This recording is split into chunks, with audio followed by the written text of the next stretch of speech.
It's just after 9 in the evening, April 13th, 1970, 200,000 miles from Earth. A spacecraft is coasting toward the moon in total silence. Inside, 3 astronauts have just finished a television broadcast that almost no one back home bothered to watch. Then the whole ship shudders. A sharp bang echoes through the metal. Warning lights bloom across the panels. An astronaut, Jack Swigert, keys his microphone and says the words that will outlive every man on board. "Houston, we've had a problem." In mission control, a room full of engineers stares at screens that suddenly make no sense. Oxygen pressure falling, electrical power dropping. Something is venting into space behind the ship. These 3 men are farther from home than any humans have ever been. There is no rescue ship, no way to climb out and walk to safety.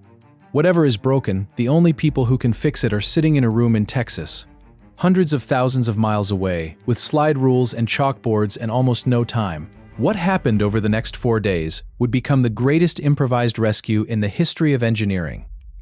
But to understand how they pulled it off, you have to go back to the start. To a mission the whole country had already decided was boring. Less than a year earlier, in the summer of 1969, 600 million people had stopped everything to watch Neil Armstrong step onto the moon. It was the biggest live audience in human history. By the time Apollo 12 landed, a few months later, the crowds were already thinning. And by Apollo 13, the 3rd trip to the lunar surface, the magic had worn off entirely.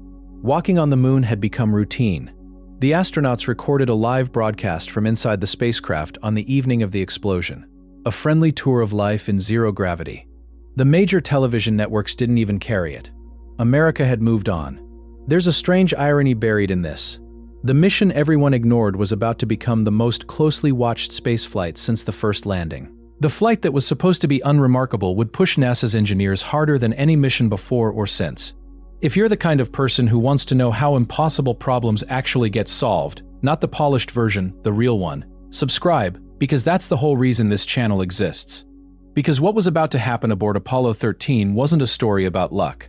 It was a story about preparation, improvisation, and a few hundred people refusing to lose. The commander was Jim Lovell, a veteran of 3 previous space flights, one of the most experienced astronauts alive. Beside him sat Fred Haise, a rookie on his first mission, and Jack Swigert, the command module pilot. But Swigert almost wasn't there. Just 2 days before launch, the original pilot, Ken Mattingly, was pulled from the crew. He had been exposed to German measles and had no immunity, and NASA couldn't risk a sick astronaut 250,000 miles from a doctor. So Swigert, the backup, was moved up at the last possible moment. The launch on April 11th went nearly flawlessly. One engine in the 2nd stage shut down early, but the others compensated, and the crew barely noticed. Then came the long, quiet coast toward the moon. Inside the spacecraft, the astronauts settled into a comfortable rhythm. The flight was running so smoothly that the crew, the controllers, even the flight surgeon, were almost bored. Mission Control later admitted this was the calmest the operation had ever felt. Everything was nominal. Every system was green. 55 hours into the flight, with the moon growing larger in the windows, a controller in Houston radioed up a small, completely routine housekeeping request. It was the most ordinary thing imaginable, and it was about to nearly kill them. The request was simple: stir the tanks. Deep in the service module behind the crew sat 2 tanks of liquid oxygen, chilled to hundreds of degrees below zero. The oxygen did double duty. The crew breathed it, and the fuel cells combined it with hydrogen to make electricity and drinking water. Every so often, fans inside the tanks had to stir the super cold liquid so the gauges could read it accurately. The crew had done it many times. Nobody thought twice. But one of those tanks had a secret. Years earlier, it had been dropped during maintenance, just a couple of inches, and quietly damaged inside. Later, during a test, the wrong voltage was run through its internal heater, and the heat silently melted the insulation off the wires that fed the stirring fans. None of this was visible. None of it showed up on any gauge. Inside that tank, bare electrical wires now sat submerged in pure liquid oxygen, the most flammable environment imaginable, waiting for a spark. 55 hours and 54 minutes into the flight, Jack Swigert flicked the switch to stir the tanks. Current flowed down the damaged wires, and in that instant, the insulation gap closed the circuit. A spark jumped. The spark ignited the wires. The fire spread through the pure oxygen in a fraction of a second, and the pressure inside the tank rose faster than the metal could hold. The tank exploded. The blast tore through the side of the service module and blew off an entire exterior panel, sending it spinning into space. Inside the cabin, the astronauts felt a hard bang and the whole spacecraft lurched. Lovell's first thought was that Hayes had startled them with a cabin valve, a joke he liked to play. But Hayes's face said otherwise.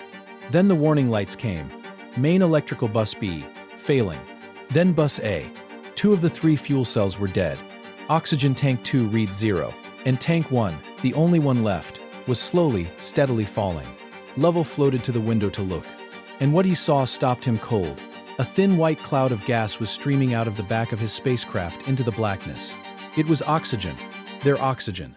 The thing they breathed, the thing that made their power and their water, was venting into space. And there was no way to stop it. In that moment, the mission to the moon was over. The only mission now was survival. And they were running out of everything at once.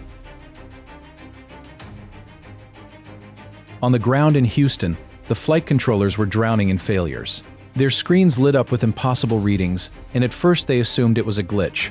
No single fault could knock out that many systems at once. But Lovell's report of venting gas erased any doubt. This was real. The command module, named Odyssey, was the only part of the spacecraft built to survive the searing heat of re-entry. It was the lifeboat that had to carry them through Earth's atmosphere. But Odyssey ran on those fuel cells, and the fuel cells needed the oxygen that was now pouring into space. Within hours, Odyssey would be completely dead. Here was the cruel math. They had to shut Odyssey down to preserve its tiny re-entry batteries and its last reserve of oxygen.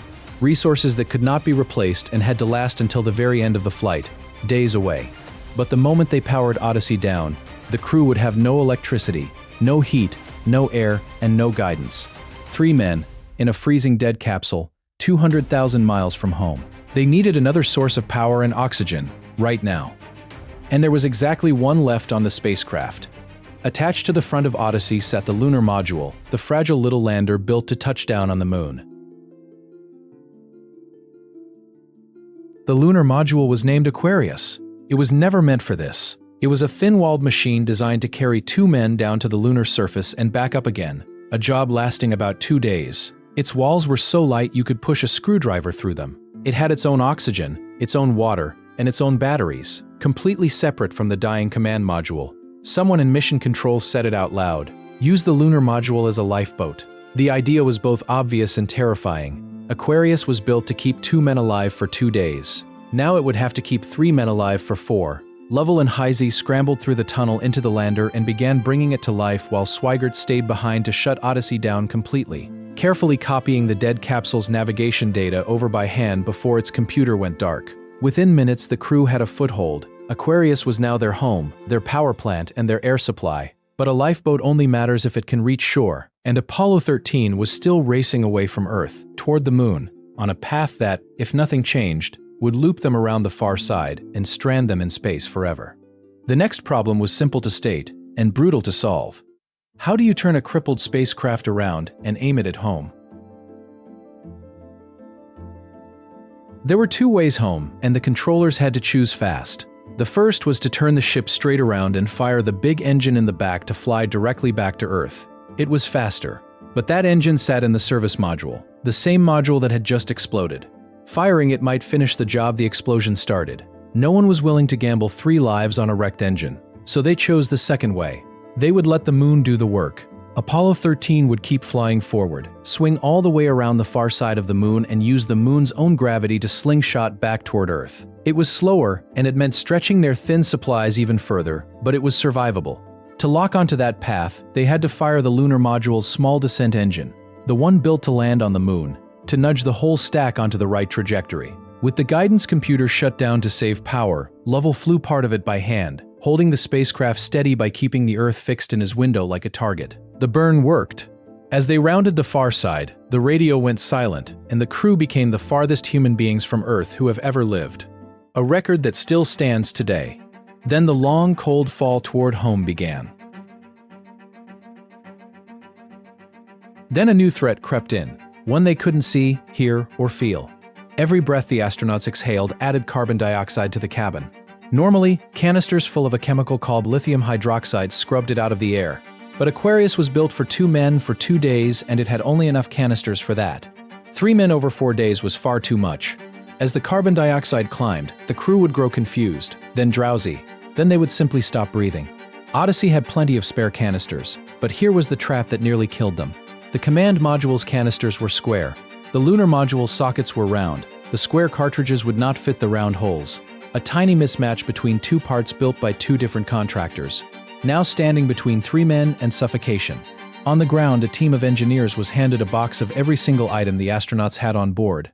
And one order: make a square cartridge fit a round hole, using only what's up there. They built it on a table in Houston, out of a plastic checklist cover, a couple of hoses, a plastic bag, and a roll of gray duct tape. They tested it, then read the instructions up step by step over the radio.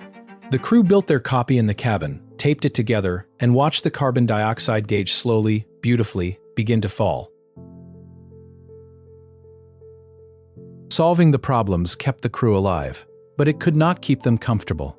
With almost every system shut down to save power, the spacecraft turned bitterly cold.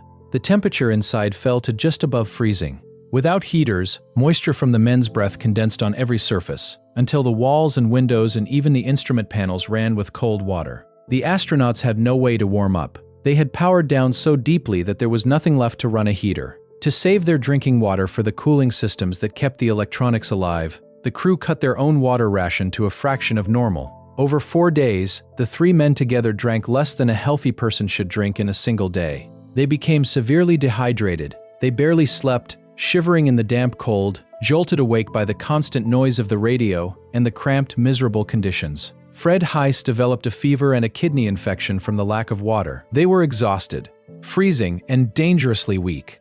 And the hardest engineering problem of the entire flight was still ahead of them. The one that would decide whether all of this suffering had been for nothing. To survive re-entry, the crew had to climb back into Odyssey and switch it on again. And that had never been attempted. The command module was designed to be powered up once, on the ground, by technicians with unlimited electricity. It was never meant to be switched off in space and brought back to life on its own tiny batteries. Worse, it was soaked in condensation. Flip the wrong switch in the wrong order, and a short circuit could fry the very systems they needed to come home. So a controller named John Aaron, the man who knew the command module's electrical system better than anyone, sat down to write a brand new procedure from scratch.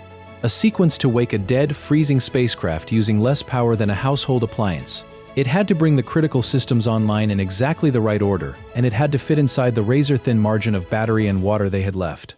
Aaron and the backup crew worked through the night, testing every step in a simulator before sending it up.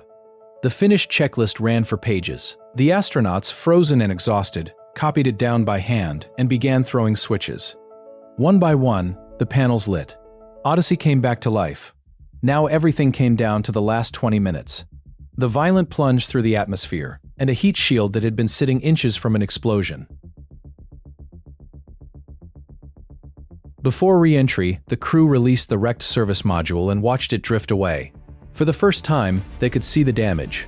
An entire panel was gone, blown clean off, the interior beneath it scorched and torn. Lovell radioed the description down, and a quiet fear settled over mission control. The heat shield that protected Odyssey sat right next to that destroyed section. If the explosion had cracked it, even slightly, the spacecraft would burn up on the way down, and there was no way to inspect it. Nothing to do but trust it and fall. They cast off the faithful Aquarius, the lander that had kept them alive, and dropped toward the atmosphere in Odyssey alone. As a returning spacecraft slams into the air, the heat builds a sheath of glowing plasma around it that blocks all radio contact. Every mission goes silent for about 3 minutes during this blackout. The controllers waited. 3 minutes passed, no signal. Then a 4th minute began, longer than any normal blackout, and still nothing.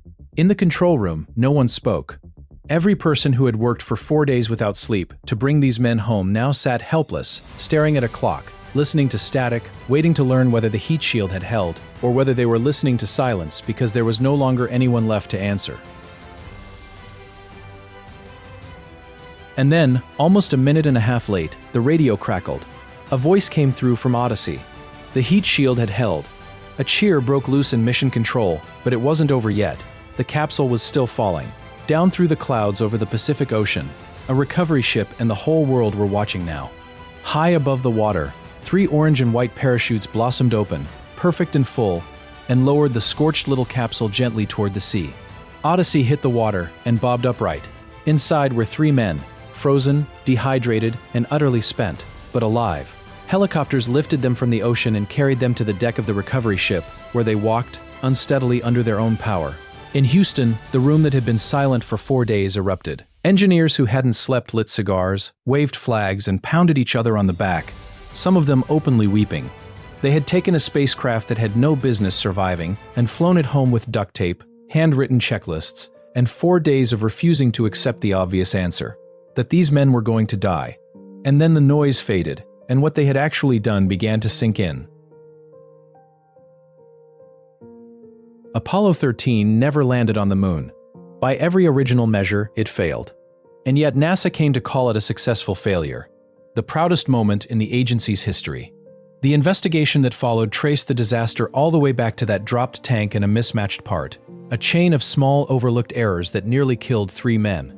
But the rescue that saved them was no accident. It worked because of years of preparation, thousands of hours in simulators, and engineers who had rehearsed failures that never seemed likely to happen. When the impossible arrived, they didn't panic. They took it apart into smaller problems and solved them one at a time, faster than the dying ship could run out of air. There were no breakthroughs of genius here, no single hero. There was a checklist cover, a roll of duct tape, a man who knew the wiring, and a room full of people who refused to accept that nothing could be done. That is what engineering under pressure actually looks like. Not magic, just preparation meeting improvisation at the exact moment everything is on the line. If stories about people solving the impossible are the kind of thing you want more of, subscribe. There are plenty more builds like this one to come.